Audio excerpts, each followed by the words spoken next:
CPM Pathanamthitta ജില്ലാ സെക്രട്ടറിയിലേക്ക് തന്നെ പോവുകയാണ്. ശ്രീ രാജു എബ്രഹാം, എന്തുകൊണ്ടാണ് ഈ ശബരിമല പാരഡി, ഇപ്പൊ പറഞ്ഞാൽ ശബരിമല പാരഡി എന്നതിനപ്പുറം ഈ പോറ്റിക്കെതിരെയുള്ള പാരഡി, അത് എങ്ങനെയാണ് തിരഞ്ഞെടുപ്പിൽ തിരിച്ചടിയായത്?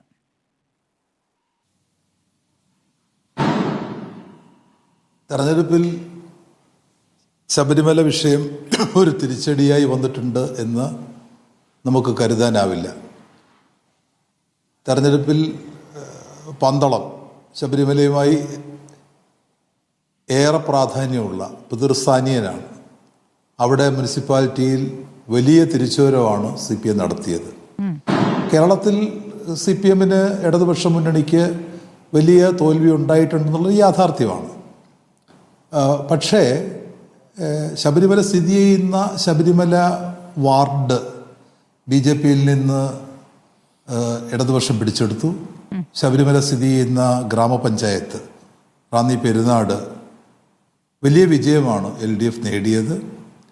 അപ്പോൾ ആ നിലയിൽ ശബരിമല LDFന് വലിയ തിരിച്ചടിയായി എന്നുള്ള പ്രചരണം അടിസ്ഥാനരഹിതമാണ്. ഇവിടെ പ്രധാനമായും ഹൈന്ദവ സംഘടനകൾ മുഖ്യമന്ത്രിക്കോ DGPക്കോ ഒക്കെ പരാതി കൊടുത്തു എന്നാണ് മാധ്യമങ്ങളിൽ നിന്നും അറിയാൻ കഴിഞ്ഞത്. അത് പ്രധാനമായും സ്വാമി അയ്യപ്പൻ്റെ പേര് അനാവശ്യമായി തെരഞ്ഞെടുപ്പിൽ ഉപയോഗിച്ചു എന്നുള്ളതാണ്. തെരഞ്ഞെടുപ്പ് കമ്മീഷൻ ആവർത്തിച്ച് മുന്നറിയിപ്പ് നൽകിയതാണ്.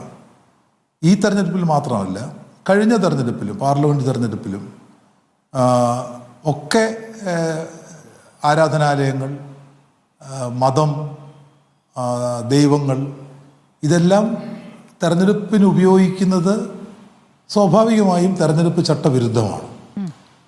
എന്ന് മാത്രമല്ല, ഇപ്പോൾ സംഘടനകൾ നൽകിയ പരാതി, ആ പരാതിയിൽ ഇത്തരം പരാമർശനങ്ങൾ മറ്റ് വേർതിരിവുകൾ ഉണ്ടാക്കാൻ ഇടയാക്കും എന്നാണ് അവർ പരാതിയിൽ സൂചിപ്പിച്ചിരിക്കുന്നത്. അപ്പോൾ അത് സ്വാഭാവികമായും ഒരു വർഗീയ ചേരിതിരിവിലേക്ക് നമ്മുടെ നാടിനെ നയിക്കുന്ന നിലയിൽ ധാരാളം അഭിപ്രായങ്ങൾ, ഇപ്പോൾ യൂട്യൂബിലൊക്കെ ധാരാളം സംഘടനകളും വ്യക്തികളും അവരുടെ അഭിപ്രായങ്ങൾ പറഞ്ഞുകൊണ്ടിരിക്കുകയാണ്. ഒരു കാരണവശാലും സ്വാമി അയ്യപ്പനെ ഇത്തരത്തിലൊരു തെരഞ്ഞെടുപ്പ് പ്രചരണ വിഷയം ആക്കാൻ പാടില്ല. ഇവിടെ EP ജയരാജൻ്റെ ക്ലിപ്പിങ്സ് മുമ്പേ നമ്മൾ കേട്ടതാണ്. അഭിപ്രായ സ്വാതന്ത്ര്യം, ആവിഷ്കാര സ്വാതന്ത്ര്യം, ഇതിനെല്ലാം അതിനോടൊപ്പമാണ് എന്ന് CPMും ഇടതു പാർട്ടികളും എത്രയോ തവണ ആവർത്തിച്ച് തെളിയിച്ചിട്ടുള്ള കാര്യമാണ്. പക്ഷെ ഇത് തെരഞ്ഞെടുപ്പിൽ ഒരു മതത്തെയോ അല്ലെങ്കിൽ ഒരു അയ്യപ്പനെ, സ്വാമി അയ്യപ്പനെ പോലെയുള്ള ആ അവതരണം തികച്ചും തെറ്റാണ്. അത് സ്വാമി അയ്യപ്പൻ്റെ കാര്യത്തിൽ മാത്രമല്ല, അത് യേശു ക്രിസ്തുവിൻ്റെ കാര്യത്തിലാണെങ്കിലും മുഹമ്മദ് നബിയുടെ കാര്യത്തിലാണെങ്കിലും അല്ലെങ്കിൽ മറ്റേത് ദൈവങ്ങളുടെ കാര്യത്തിലാണെങ്കിലും അങ്ങനെയുള്ള തെറ്റായ നടപടി നമ്മുടെ സമൂഹത്തിൽ ഉണ്ടാകാൻ പാടില്ല. അതുകൊണ്ടാണ് ഇത് തെരഞ്ഞെടുപ്പ് പെരുമാറ്റ ചട്ടത്തിന്റെ പരിധിയിൽ വരുമോ എന്നുള്ള കാര്യം കൂടി പരിശോധിക്കും. ശ്രീ രാജു എബ്രഹാം, ഇപ്പോൾ ഈ പള്ളിക്കെട്ട് ഗാനം പാരഡിയായി കേൾക്കുന്നത് ഇതാദ്യമായിട്ടാണോ? ഈ തെരഞ്ഞെടുപ്പിലാണോ അങ്ങ് ആദ്യമായി കേൾക്കുന്നത്? അങ്ങ് കേൾക്കുന്നതെന്ന് പറയുമ്പോൾ, കാരണം EP മറ്റൊരു അഭിപ്രായമാണ് പറഞ്ഞത്. അങ്ങ് പക്ഷേ കടുത്ത നടപടി വേണ്ടതാണ്, കാരണം ഇത് മതചിഹ്നങ്ങളും അല്ലെങ്കിൽ ദൈവത്തിന്റെ നാമമൊക്കെ ഉപയോഗിച്ചു എന്നുള്ള വേറൊരു ഗുരുതരമായ തലത്തിലേക്ക് അത് കൊണ്ടുപോകുന്നത് കൊണ്ടാണ് ചോദിക്കുന്നത്. അങ്ങ് ആദ്യമായിട്ടാണോ കേൾക്കുന്നത്?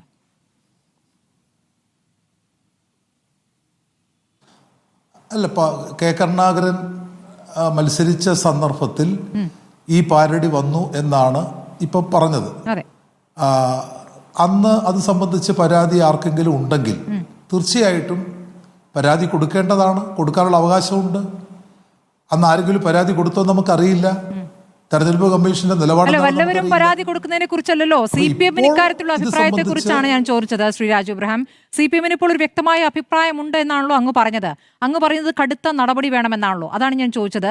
ഈ തെരഞ്ഞെടുപ്പിൽ നിങ്ങൾക്ക് തിരിച്ചടിയായി ശബരിമല സ്വർണം കട്ടതിൽ അല്ലെങ്കിൽ ആ കട്ടു എന്ന കേസിൽ നിങ്ങളുടെ പ്രധാനപ്പെട്ട 2 നേതാക്കൾ ഇപ്പോൾ റിമാൻഡിൽ കഴിയുകയാണ് 1.5 മാസമായി. അതിലൊരാൾ ഇപ്പോഴും അങ്ങയുടെ ജില്ലാ കമ്മിറ്റിയിൽ തുടരുകയാണല്ലോ, മുൻ MLA-യുമാണ്. അപ്പോൾ ആ നേതാക്കൾ അവിടെ തുടരുമ്പോൾ അദ്ദേഹം ജില്ലാ കമ്മിറ്റിയിൽ തന്നെ തുടരും, കുറ്റപത്രം വരട്ടെ എന്ന് പാർട്ടി സെക്രട്ടറി പറയുന്നു.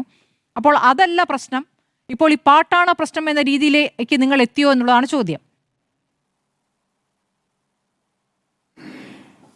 അല്ല, SITയുടെ അന്വേഷണം നല്ല നിലയിൽ പുരോഗമിക്കുകയാണ്. ഉന്നതന്മാരിലേക്ക് അന്വേഷണം എത്തിക്കണം എന്ന് അന്വേഷണത്തിന് നേതൃത്വം കൊടുക്കുന്ന ഹൈക്കോടതി തന്നെ നിർദ്ദേശിച്ചിരിക്കുകയാണ്. ഇപ്പോൾ പ്രിയപ്പെട്ട സ്മൃതി കണ്ടോ എന്ന് എനിക്ക് അറിഞ്ഞുകൂടാ, ഉണ്ണികൃഷ്ണൻ പോറ്റി എത്രയോ വർഷങ്ങൾക്ക് മുമ്പ്, അതായത് ശബരിമലയിൽ കൊള്ള ഉണ്ണികൃഷ്ണൻ പോറ്റി തുടങ്ങിയ കാലഘട്ടത്തിൽ അദ്ദേഹം ഡൽഹിയിൽ നിലവിലുള്ള 2 പാർലമെന്റ് മെമ്പർമാരുടെ ഒപ്പം നിന്നുകൊണ്ട് സോണിയാഗാന്ധിക്ക് ബ്രേസ്ലെറ്റ് കെട്ടിക്കൊടുക്കുന്ന ഒരു പടം ഇപ്പം വ്യാപകമായി പുറത്തു വന്നിട്ടുണ്ട്. അപ്പൊ അതിന്റെ അർത്ഥം എന്താണ്? അങ്ങേക്ക് എന്താണ് തോന്നുന്നത്? ഇവിടെ അതിന്റെ അർത്ഥം കൂടെ പറയൂ. അതിന്റെ അർത്ഥം ഉണ്ണികൃഷ്ണൻ പോറ്റി ശബരിമലയിൽ കൊള്ള ആരംഭിച്ച കാലഘട്ടം, അന്ന് എനിക്ക് തോന്നുന്നു പ്രയാർ ഗോപാലകൃഷ്ണനാണ് ദേവസ്വം ബോർഡ് പ്രസിഡന്റ് എന്നാണ് എനിക്ക് തോന്നുന്നത്. ആ കാലഘട്ടം മുതൽ ഉണ്ണികൃഷ്ണൻ പോറ്റി ആരോടൊപ്പമായിരുന്നു? ആ ശബരിമലയിൽ നിന്ന് കൊള്ള ചെയ്ത സ്വർണം എവിടെയൊക്കെയാണ് കൊടുത്തത്, ആരൊക്കെയാണ് അതിൽ പങ്കുപറ്റിയിട്ടുള്ളത്, ഇതെല്ലാം SITയുടെ അന്വേഷണത്തിൽ വരേണ്ട കാര്യമാണ്. നിങ്ങളുടെ ആഗ്രഹമല്ലേ ഞാൻ ചോദിച്ചത്? നിലവിൽ കേസിൽ പ്രയാർ ഗോപാലകൃഷ്ണ കാലമല്ലല്ലോ, ഇപ്പോൾ CPM ഭരണസമിതി ഉള്ള സമയമാണ് ഇപ്പോൾ നിലവിൽ കൊള്ളയുമായി ബന്ധപ്പെട്ട തെളിവുകൾ പുറത്തു വന്നിരിക്കുന്നത്. അപ്പോൾ അങ്ങ് പറയുന്ന ഈ ബ്രേസ്ലെറ്റ് കെട്ടിക്കൊടുക്കുന്നത് കണ്ട പോലെ തന്നെ പോറ്റിയും മുൻ ദേവസ്വം മന്ത്രിയും ഇരുന്ന് ഗൂഢാലോചന എന്ന് പറയാവുന്ന രൂപത്തിൽ രണ്ടുപേരും മുഖത്തോട് മുഖം നോക്കി കൂടിയാലോചന നടത്തുന്ന ഒരു ചിത്രവും വന്നിട്ടുണ്ട്. അതിനും കൂടിയുള്ള ഒരു അർത്ഥം കൂടി അങ്ങ് പറഞ്ഞു കഴിഞ്ഞാൽ ഞാൻ ലിജുവിലേക്ക് പോകാം.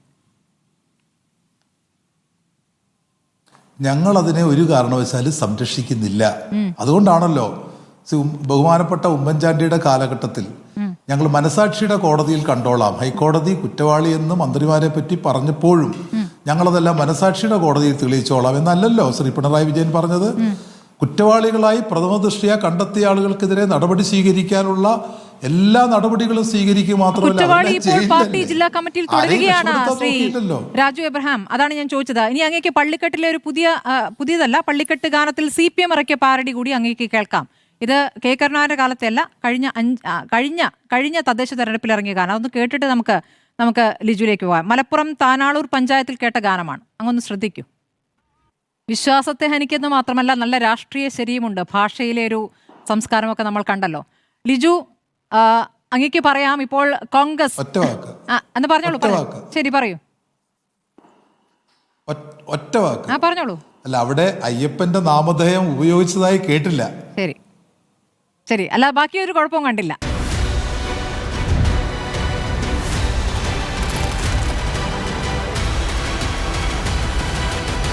Debate with Smriti Parathikkad.